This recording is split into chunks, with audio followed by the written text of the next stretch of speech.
안녕하세요. 카이스트의 이경상입니다. 여러분 얼마 전이죠. 7월 19일 문재인 대통령이 한 회의에서 의료기기들이 규제의 벽에 결어막혀서 활용되지 못하면 도대체 누구를 위한 규제이고 무엇을 위한 규제인가? 오늘은 그 규제라는 내용에 대해서 살펴보도록 하겠습니다. 약간은 정부에 대해서 쓴소리도 있을 수 있는데요. 미래의 우리의 발전을 위해서 우리가 다시 한번 여러 가지를 생각해 볼 필요가 있습니다. 문재인 정부는요, 사람 중심 경제의 3대 중심 정책을 폈어요. 그 중에 이제 세 가지를 보면 소득주도 성장, 혁신 성장, 공정 경제 이 세 가지인데요. 지금 말씀드리는 내용은 바로 혁신 성장, 다시 말하면 파괴적 기술에 의한 혁신을 통해서 보다 많은 일자리를 만들어내고 우리나라의 GDP 소득을 높이는 이러한 정책이라고 볼 수가 있고요. 굉장히 중요한 우리 미래 정책입니다. 자, 그런데 성장을 하려면 규제 개혁이 있을 수밖에 없는데요. 중요한 거는 이 규제 개혁이 역대 정부에서 경제 활성화의 단골 메뉴였다는 겁니다. 이명박 대통령 시절에는요, 길거리 전봇대 혁신론이라는 게 있었어요. 이게 무슨 소리입니까? 차가 가야 되는데 길거리에 전봇대 때문에 새로운 차들이 못 다니고 있다. 그래서 전봇대를 치우자. 이런 혁신의 방식이 있었고요. 박근혜 대통령 때는 어떻습니까? 손톱 밑 가시라 그래서 실질적으로 손톱 밑에 있는 가시가 더 아프다. 조그만 것부터 혁신을 해서 우리가 근본적인 걸 바꿔보자. 이렇게 단골 메뉴로 등장을 했습니다. 근데 여러분도 아시다시피 혁신이 일어났나요? 아니잖아요.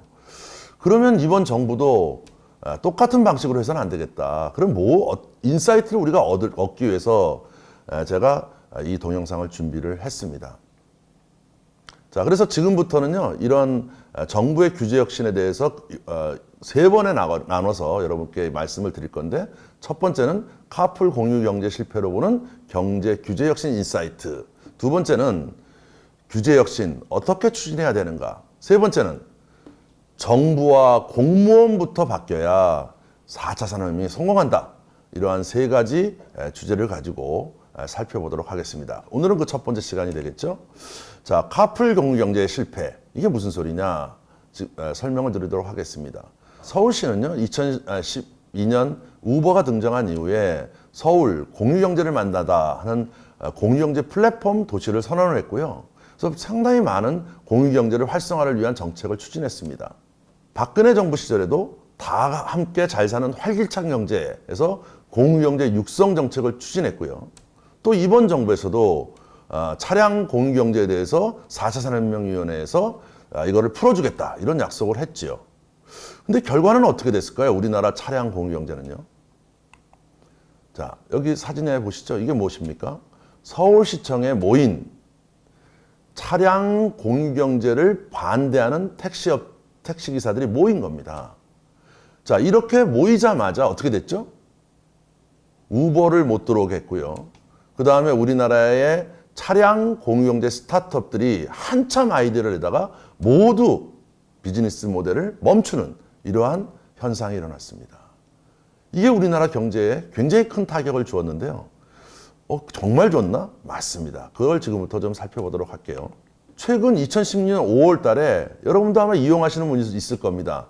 카풀 앱 플러스라는 게 나타났어요. 이건 뭘까요? 자, 택시업자들이 하도 반대를 하니까 출퇴근 시간만에만 카풀을 하자 하는 이러한 개념으로 만들어진 거고요. 이 카풀의 플러스는 시작이 된 후에 사업을 더 활성화하려면 어떻게 되겠어요? 출퇴근 시간만 2시간 정도만 해서는 안 되잖아요. 그래서 24시간 서비스를 원하는 위해서는 이거를 해야 되겠는데 사업 활성화는 어떻게 되겠어요? 출퇴근 시간을 선택할 수 있다. 다시 말하면 개개인마다 자기가 출퇴근 시간을 다르게 가져가자. 하루 종일 운행은 안 되지만 우리나라 법 규정과 택시 사업자들의 반대에 의해서요. 일정 시간만 하도록 하자라고 했는데 이것도 전체가 반대가 시작된 거죠. 대통령 직속에 4차 산업혁명위원회에서 이걸 해결해 주겠다 해가지고 굉장히 꿈에 부풀었고요. 또 투자 유치도 받았어요. 그런데 실질적으로 어떻게 됐습니까? 반대에 의해서 이것이 멈춰지고 말았습니다.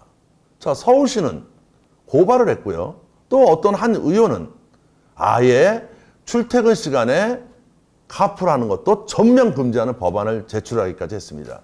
다시 말하면 공유경제를 주장하던 시와 또 공유경제를 해야 된다는 정치가들이 오히려 기존 표, 다시 말하면 일자리를 지키려고 하는 기존 이해 득실자들에 의해서 아무런 조치가 없이 멈춰지고 만 것이죠. 이것이 우리의 최근의 모습입니다. 자, 그런데 이웃나라는 어떻게 됐을까요? 자, 시기는 또 2012년으로 옮겨가 보겠습니다. 우리가 모든 것을 멈추기 시작한 2012년에 중국의 우버 디디 추싱이 나오게 됐습니다. 2012년부터 확산이 되기 시작했고요. 중국의 현재 400개 도시에서 4억 5천만 명이 이걸 이용하고 있고요. 엄청나죠? 그리고 하루에만 2,500만 건의 사람들이 이용자가 나타나고 있습니다. 엄청나게 커졌습니다. 자, 그래서 금년에는 주식 가치가 어떻게 인정되고 있죠? 40조입니다. 40조 원. 우리나라 돈으로. 우리나라에서 기업 가치가 40조가 넘는 건 딱 두 개 있습니다. 삼성전자와 한국전력. 다 뭐죠? 새로운 4차 산업혁명의 기업이 산업이 아니라는 거예요. 여기에 우리의 문제가, 성장의 문제가 있습니다. 자, 2018년에는요, 우버 차이나를 인수했고, 남미까지 진출하는, 그리고 그 많은 돈을 가지고 이제는 뭐합니까? 단순한 공유경제차가 아니고 자율주행, 인공지능 이런 쪽에 새로운 연구원을 고용하고 일자리를 창출하고 새로운 투자를 받는 이러한 거대 기업으로 성장을 했습니다. 그럼 이런 분이 있을 거예요. 야, 그럼 중국이니까 가능해. 자, 또 2012년입니다. 말레이시아 아시죠? 말레이시아의 동남아 우버 그랩이라는 것이 탄생합니다. 아주 조그만 스타트업으로 시작을 하죠. 근데 지금은 어떻습니까? 동남아 6개국. 아마 동남아 가신 분들은 알 거예요. 말레이시아, 싱가포르, 베트남, 인도네시아, 필리핀. 그 동남아에 모두 이 그랩이 장악을 하고 있습니다. 그러면 이거는 도대체 우리나라에는 어떤 손실이 있을까요? 우리나라에 손실이 있어? 있습니다. 그걸 한번 살펴보도록 하죠. 우리가 이런 거를요, 기회 손실이라고 합니다. 다시 말하면 우리가 얻을 기회를 거꾸로 잃어버린 거를 우리가 기회 손실이라는 경영학 용어로 설명을 하고 있는데요. 자, 우리나라의 미래 에셋이 디디 추싱에 거의 3천억에 육박하는 금액을 투자했고요. SK도 그랩에 3천억을 투자했습니다. 현대자동차도 투자했고요. 삼성전자도 그랩과 MOU를 체결했어요. 아마 전체 내용은 현대자동차와 삼성전자는 밝히지 않았지만 전체를 합치게 되면 거의 1조에 가까운 돈을 우리가 중국의 디디 추싱과 말레이시아의 그랩에 투자했다는 겁니다. 자, 그러면 우리나라에 얼마나 투자됐습니까? 대기업들이 우리나라에 얼마나 스타트업에 투자했습니까? 이 1조 원이 우리나라 스타트업에 투자됐다면 우리는 어떻게 됐을까요? 이게 바로 기회 손실입니다. 최근에 정부가 공유경제 성장과 기업 혁신 의지를 막는 규제를 개혁해서 관련 산업을 육성하고요. 카풀, 숙박 등 공유경제 육성안을 내달에 발표하겠다고 하고 택시업계도 이런 것을 허용하겠다. 이런 얘기가 나왔어요. 한마디로 뒷북입니다. 자, 이미 전 세계는 우버, 유럽, 북미 잡고 있죠? 디디 추싱, 중국, 남미 잡고 있죠? 그래, 동남아시아 잡고 있죠? 이미 이 시장은 레드오션이 되어버렸습니다. 그럼 우리는 어떤 규제 혁신을 해야 됩니까? 우리는 4차 산업혁명의 준비도가 25위에 불과해요. 이거를 뛰어넘기 위해서는 선수 필승 승자 독식, 다시 말하면 먼저 규제 혁신을 남보다 할 수 있는 해서 새로운 산업을 만들어 나가는 쪽으로 우리가 해야 됩니다. 자, 하나의 예를 들어보면요. 자, 무인 자율 자동차 하나를 예를 들어보겠습니다. 여러분, 제가 여러 번 이 동영상을 소개해 드렸는데요. 싱가포르의 누토놈이라는 무인 자율 자동차를 이끄는 회사가 있습니다. 이 누토노미는 2015년 7월 달에 만들어져 가지고 이미 정부가 규제를 개선해줘서 현재 싱가포르의 자율주행 시범을 계속 테스트하고 있습니다. 그런데 놀랍게도 이 스타트업이 2017년에 4억 5천만 달러에 팔렸어요. 이만큼 큰 영향력을 줄 수 있는 거 아니겠습니까? 이런 분야의 규제 혁신을 먼저 해야 된다고 저는 생각을 합니다. 이 사진 보세요. 이 사진 뭐죠? 네바다 AU001, 캘리포니아 6HCM166. 이게 뭡니까? 이게 2012년에 구글이 획득한 도로를 달릴 수 있는 자동차 면허예요. 네바다주와 캘리포니아에서 받은 자동차의 번호판입니다. 자, 우리가 스타트업이 만약에 이런 아이디어를 냈으면요. 우리나라는 어떻게 됐을까요? 절대 운영이 되지 않는 거죠. 혁신이 안 되는 겁니다. 왜? 서울시, 경찰청, 산자부, 국토교통부 다양한 곳에서 규제가 너무 많기 때문이에요. 그래서 이런 걸 먼저 해야 된다는 겁니다. 자, 그럼 이런 무인 주행을 이미 하고 있는 도시들을 10개만 살펴볼까요? 라스베가스, 보스턴, 샌프란시스코, 미국에만 7개가 있고요. 스웨덴, 캐나다, 런던 있고요. 아까 보셨던 싱가포르도 있습니다. 자, 근데 이게 왜 중요하냐? 여러분 보시면 라스베가스는 더운 지역이죠. 보스턴은 추운 지역이죠.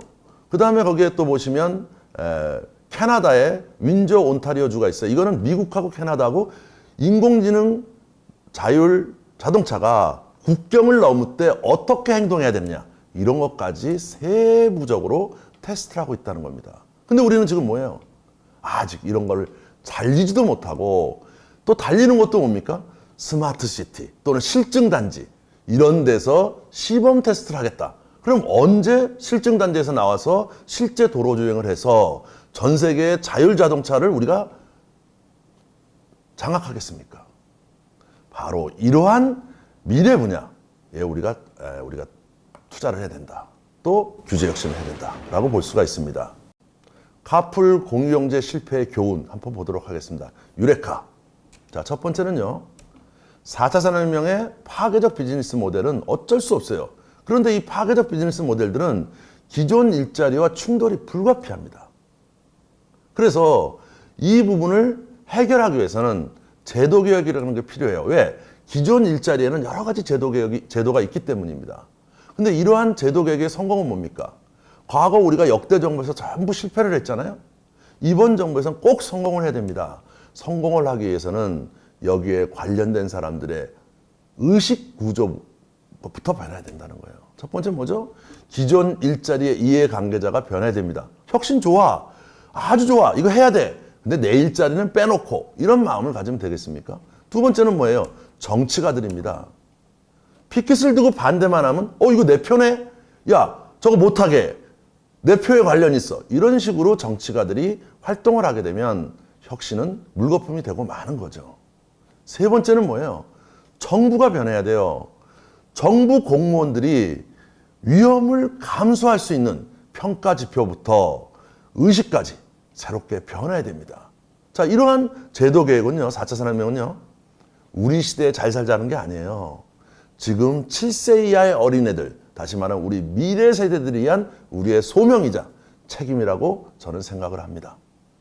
자, 세 번째는 뭐죠? 제도 개혁의 우선순위, 뒷북치지 말자. 이미 포화된 시장에 제도를 이제 와서 먼저 풀어서 어떻게 하나. 미래 블루오션 산업으로 먼저 풀어야 된다. 쉬운 것부터 풀려고 하지 말고 어렵고 파괴적인 것부터 풀어나가자. 이게 제가 드리는 카풀 공유경제의 실패로부터 보는 유레카였습니다. 감사합니다.